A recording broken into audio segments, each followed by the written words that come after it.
Hello students, आज हम diploma course के थर्ड सेमेस्टर में अप्लाइड मैथमेटिक्स के कुछ टॉपिक्स के बारे में स्टडी करेंगे। ध्यान दीजिएगा, पहले हम लोगों ने देखा इंटीग्रेशन के कितने मेथड्स हो सकते हैं और जो हम लोगों के सिलेबस में रिकमेंडेड था उसको हमने पढ़ा, यानी इंटीग्रेट अब कर सकते हैं। अब फर्स्ट यूनिट का ही कुछ अंतिम टॉपिक्स सब जो है वो टॉपिक क्या कहता है कि एरिया बाउंडेड बाई कर्व, दूसरा है एरिया बाउंडेड बाई कर्व्स। इसके अलावा भी है वो ब्रांच के कारण कुछ अलग होगा, लेकिन ये दो टॉपिक तो हम लोगों का सब ब्रांच को ऑलमोस्ट पढ़ना है। खैर, तो यहाँ पे हम लोग आज देखेंगे दो सवाल हम लोग आज चर्चा करने जा रहे हैं। पहला क्वेश्चन होगा एरिया बाउंडेड बाई कर्व पे और दूसरा होगा एरिया बाउंडेड बाई कर्व्स पे।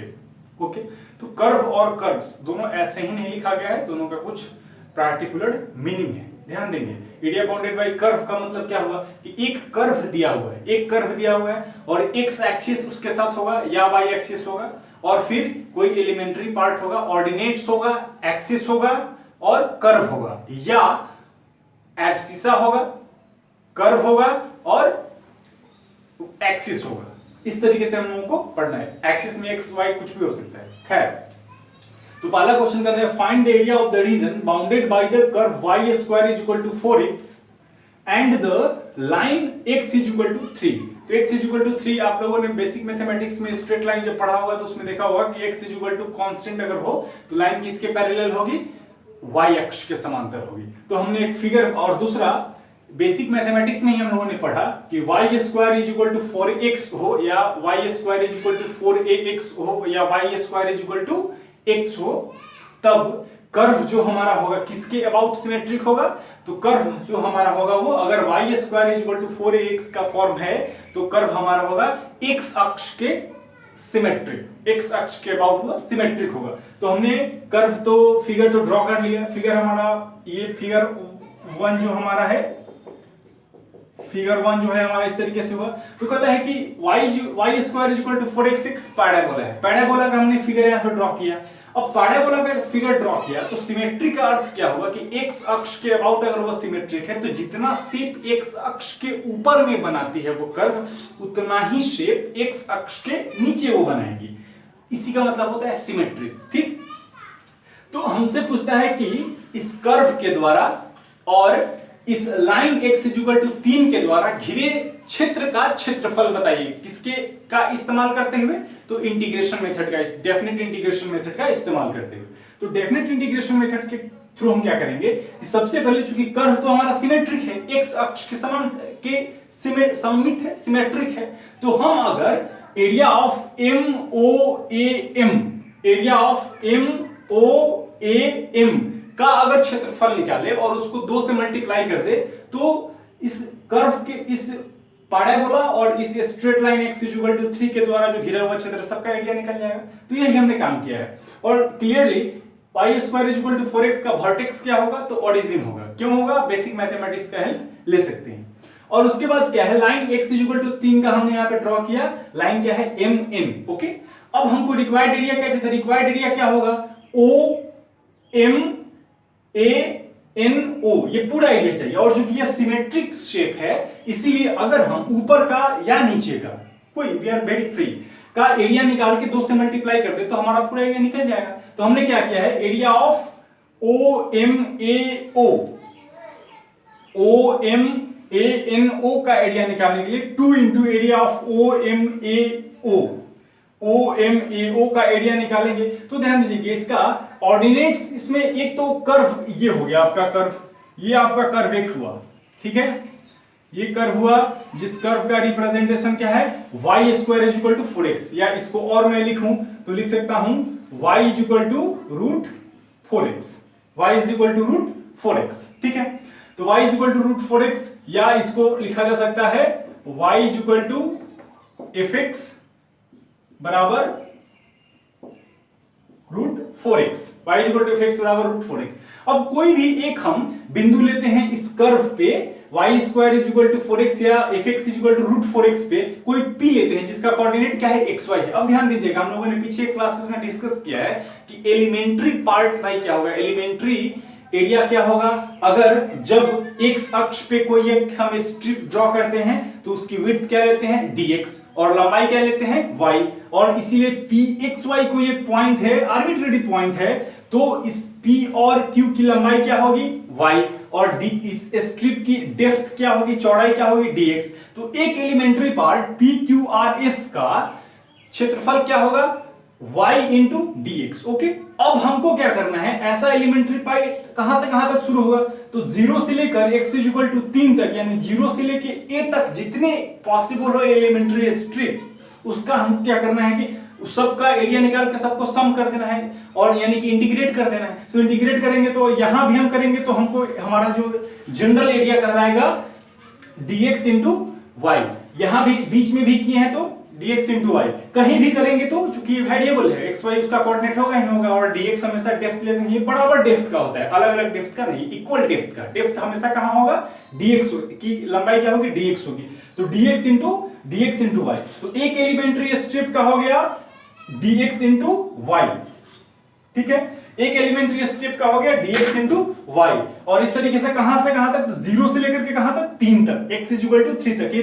दो ऑर्डिनेट्स हो गए, एक हो गया x बराबर 0 और दूसरा हो गया x बराबर 3। हमने थ्योरम में देखा था कि x बराबर a x बराबर b हो तो लोअर लिमिट क्या होगा a और अपर लिमिट क्या होगा b, तो लोअर लिमिट a की जगह 0 है तो 0 और अपर लिमिट क्या है 3 है तो 3। इस तरीके से y dx हमने किया, y dx एक एलिमेंट्री का, और 0 से 3 के बीच अगर एक अरब भी एलिमेंट्री हम स्ट्रिप बना दे तो सबको हमने बनाया और फिर उसको इंटीग्रेट कर दिया 0 से 3 के बीच में, तो हमारा फाइनली आंसर। और फिर y का मान यहां से हमने निकाला, y का मान निकाल कर √4x डाला यूजिंग 1, और इस तरीके से आप कैलकुलेट करेंगे तो आपको वैल्यू आएगा 8√3 स्क्वायर यूनिट, यानी कि कहता है कि इस कर्व y² = 4x और इस स्ट्रेट लाइन x = 3 के द्वारा जो आपका क्षेत्र बनेगा उस क्षेत्र का क्षेत्रफल क्या होगा, तो क्षेत्र का क्षेत्रफल होगा 8√3 स्क्वायर यूनिट। एक दूसरा सवाल देखते हैं, दूसरा सवाल कहता है find the area of the region bounded bye, ये दो हमको सेट में दिया हुआ, एक दिया हुआ है स्ट्रेट लाइन दिया हुआ है और दूसरा दिया हुआ है ये हमारा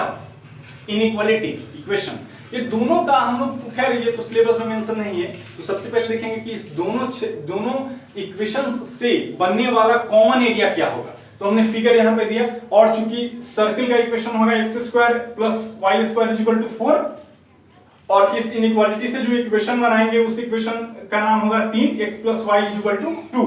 तो इस दोनों से जो कॉमन क्षेत्र बनेंगे वो कुछ फिगर ये फिगर हमारा 2 है, इसमें बराबर शो किया गया। तो एक तो हमारा x + y = 2 लेते हैं, एक स्ट्रेट लाइन है, और यह सर्कल है y² + x² = 4, यानी रेडियस क्या हो गया 2 हो गया, और सेंटर इसका क्या होगा, स्टैंडर्ड इक्वेशन है सर्कल का, तो सेंटर क्या होगा 0 0, रेडियस क्या होगा 2, तो सेंटर ओरिजिन हमारा 0 0 है, रेडियस क्या होगा a = 2, और ये जब ड्रॉ करेंगे तो दोनों का पॉइंट ऑफ इंटरसेक्शन इस लाइन का और इस सर्कल का क्या होगा a और b, और इस तरीके से इक्वेशन 3 और 1 का इस्तेमाल करके हम a और b का कोऑर्डिनेट्स फाइंड आउट कर सकते हैं। तो कोऑर्डिनेट हमको मिला a का 2 0 और b का मिला हमको 0 और 2, b का कोऑर्डिनेट हो गया 0 और 2। अब कहता है कि इस दोनों से जो रीजन बाउंडेड कॉमन रीजन होगा उसका क्षेत्रफल बताइए, किसका इस्तेमाल करते हुए, तो डेफिनेट इंटीग्रेशन का इस्तेमाल करते हुए। तो ध्यान दीजिएगा, एक कर्व हमारा है, कर्व क्या है, कर्व है b से a तक जाने वाला कोई एक कर्व है, और हम लोग जानते हैं सर्कल क्या है, एक्सिस के अबाउट सिमेट्रिक होता है, यानी x अक्ष के अबाउट भी सिमेट्रिक हुआ, y अक्ष के अबाउट भी सिमेट्रिक हुआ। तो अब ध्यान देंगे, अगर हम ऐसा करें कि ये कर्व BPA से जाने वाला कर्व से जो हम x अक्ष पे स्ट्रिप डालेंगे तो वो dx मोटाई की होगी, तो कर्व का नाम किससे चलेगा, y से। ओके, तब ना y इंटू dx कर लेंगे एक एलिमेंट्री स्ट्रिप, किसके लिए, इस सर्कल के द्वारा, सर्कल रूपी कर्व से जब x अक्ष पर कोई स्ट्रिप बनेगा, p और p वाला से हमने ड्रॉ किया है जो सर्कल से सट के निकल रहा है, तो dx हो गया, तो एक elementary strip y into dx हुआ, किसके लिए, सर्कल कर्व रूपी सर्कल से बनने वाला स्ट्रिप। ओके, तो अगर हम कॉमन रीजन तो हमारा है BPARB, ये हमारा कॉमन रीजन है जो साइडेड करके दिखाया हुआ है, लेकिन इसका क्षेत्रफल कैसे निकालेंगे, तो इस कर्व के द्वारा x अक्ष पे बनने वाला पूरा फर्स्ट कोऑर्डिनेट में फोटो, यानी कि BPAOB किसके द्वारा बनेगा ये क्षेत्र, तो ये चित्र बनेगा सर्कल के द्वारा। और में से अगर हम घटा लें, क्या, इस स्ट्रेट लाइन के द्वारा, इस स्ट्रेट लाइन BA के द्वारा x अक्ष पे बनने वाला क्षेत्रफल क्या होगा, BRAOB। ठीक है, तो सर्कल से बनने वाले क्षेत्रफल में पूरा आएगा, यहां से लेकर के यहां तक आएंगे, ये पूरा का पूरा रीजन आएगा। सर्कल से बनने वाले क्षेत्रफल में ये पूरा का पूरा रीजन आएगा, और स्ट्रेट लाइन से बनने वाले क्षेत्रफल में ये ड्रॉ जो किया है मैंने ब्लैक से, वो रीजन आएगा। तो सर्कल में से, अगर सर्कल से बनने वाले x अक्ष पे क्षेत्र में से स्ट्रेट लाइन के द्वारा x अक्ष पे बनने वाले क्षेत्र को घटा दिया जाए तो कॉमन रीजन जो BPARB जो है उसका क्षेत्रफल हमको निकल जाएगा। यही प्रोसेस हमने किया है। तो एरिया ऑफ लिखा है, रिक्वायर्ड एरिया तो हमारा है BPARB, एरिया ऑफ सर्कल के द्वारा, सर्कल ये हमेशा याद रखिएगा, सर्कल BPARB घटाओ एरिया ऑफ स्ट्रेट लाइन। अब स्ट्रेट लाइन के द्वारा x अक्ष पे क्या बनेगा, BAOB को अगर घटाएंगे तो निकलेगा। सर्कल का लिमिट, अपर लिमिट क्या होंगे, लोअर लिमिट क्या होंगे, तो लोअर लिमिट जो होगा वो 0 से लेके फर्स्ट क्वाड्रेंट तक में ही हमको रहना है, 0 से लेके ए तक जाएंगे। दो कोऑर्डिनेट, एक कोऑर्डिनेट होगा OB की प्रस्तुतिकरण क्या होगी, x बराबर 0, और इस ऑर्डिनेट का जो a से निकलेगा उसका रिप्रेजेंटेशन क्या होगा, x बराबर 2। तो हम कहां से कहां तक इंटीग्रेट करेंगे, 0 से 2 तक, किसके लिए, सर्कल वाले केस में। और स्ट्रेट लाइन के केस में भी हमको कहां से कहां तक इंटीग्रेट करना होगा, r से अगर हम ड्रॉ करेंगे तो उसका भी विड्थ हो जाएगा dx, और फिर एलिमेंट्री पार्ट का भी एरिया हो जाएगा dx इंटू y। तो y को हमने gx माना है, मतलब उस कर्व को मैंने gx माना है। जो स्ट्रेट लाइन के द्वारा जो कर्व बना है उस कर्व का नाम gs है, और जो सर्कल के द्वारा कर्व बना है उसका नाम है fx। ओके, तो fx के द्वारा 0 से 2 तक में जो क्षेत्र बना, में से घटा लेंगे स्ट्रेट लाइन gx के द्वारा जो क्षेत्र बना है 0 से 2 तक, इसका भी ऑर्डिनेट 0 से 2 होगा, क्योंकि 0 से और a से निकल, दोनों का पॉइंट ऑफ इंटरसेक्शन एक ही है। एक किसका पॉइंट ऑफ इंटरसेक्शन है, तो स्ट्रेट लाइन और सर्कल का, इसलिए ऑर्डिनेट होगा x = 2 और x = 0 दोनों कर्व के लिए। किस किस कर्व के लिए, तो स्ट्रेट लाइन वाले gx कर्व के लिए और सर्कल वाले fx कर्व के लिए। अब इसका हमें घटा लिया है, वैल्यू रखा है, वैल्यू रखने के बाद y का मान एक जगह, fx का मान आएगा √, क्योंकि सर्कल का इक्वेशन है तो 4 - x², और gx का मान होगा स्ट्रेट लाइन से y का मान निकालिए, यानी gx का मान निकाले तो आएगा 2 - x। इसको सॉल्व करेंगे तो आपको आएगा π - 2² यूनिट। ये हमारा दो सवाल है। ये सवाल है, दूसरा नंबर क्वेश्चन है वो एरिया बाउंडेड बाय कर्व्स से है, और पहला क्वेश्चन जो है एरिया बाउंडेड बाय कर्व से है। लेट्स डू होप कि ये कुछ ना कुछ आपको मदद कर पाएगा ये